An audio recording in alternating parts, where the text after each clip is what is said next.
উদ্বোধনের ৯ মাস পরও চালু হয়নি কুষ্টিয়া মেডিকেল কলেজ হাসপাতালের ইনডোর চিকিৎসা। ব্যাহত হচ্ছে শিক্ষার্থীদের হাতে কলমে শিক্ষা, সেবা বঞ্চিত হচ্ছেন রোগীরা।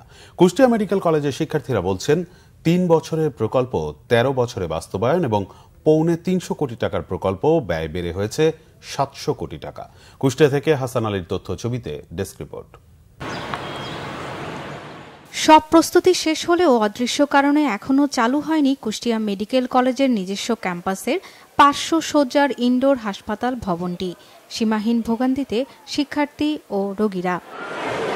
এদিকে ২৫০ শয্যার জেনারেল হাসপাতালে কুষ্টিয়া মেডিকেল কলেজের বর্ধিত চাপ ও প্রতিদিন ইনডোরে ৭ থেকে ৮০০ রোগীর চিকিৎসা দিতে গিয়ে হিমশিম অবস্থা কর্তৃপক্ষের। ইন্টার্ন চিকিৎসকরাও কাঙ্ক্ষিত সেবা দিতে পারছেন না। সংকট উত্তরণে অবিলম্বে কুষ্টিয়া মেডিকেলের নিজস্ব ক্যাম্পাসে ৫০০ শয্যার হাসপাতালে ইনডোর চিকিৎসা সেবা চালুর বিকল্প দেখছে না চিকিৎসকরা। বহির্বিভাগে গড়ে ১৫০০ থেকে ২০০০ রোগী চিকিৎসা নেয়। এত বিপুল সংখ্যক রোগীকে এই স্বল্প পরিসরে চিকিৎসা দিতে যেয়ে আমাদের চিকিৎসা সেবা ব্যাহত হচ্ছে। সেই জন্য আমাদের দাবি কুষ্টিয়া মেডিকেল কলেজ হাসপাতালকে অচিরেই চালু করার ব্যবস্থা নেওয়া হোক। প্রাণের ক্যাম্পাসটি পূর্ণাঙ্গ রূপে চালুর দীর্ঘ ১৩ বছরের অপেক্ষা কুষ্টিয়া মেডিকেল কলেজ হাসপাতালের শিক্ষার্থীদের। আমরা চাই যে ইনডোর এবং অপারেশন যে সুবিধা এগুলো চালু হোক, কারণ আমাদের পড়াশোনার জন্য ইনডোর এবং অপারেশন সুবিধাটা সব থেকে বেশি লাগে। সদর হসপিটালে যাওয়া আমাদের পক্ষে এখন খুব কষ্ট হয়ে দাঁড়িয়েছে।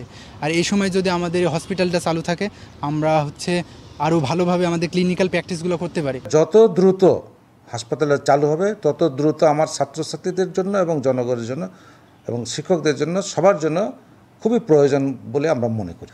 তবে হাসপাতাল চালু করার জন্য সম্পূর্ণভাবে পরিচালক মহোদয় এই ইনফ্রাস্ট্রাকচার থেকে শুরু করে ম্যান পাওয়ার সব কিছুর জন্য উনি যত সম্ভব সচেষ্ট আছেন।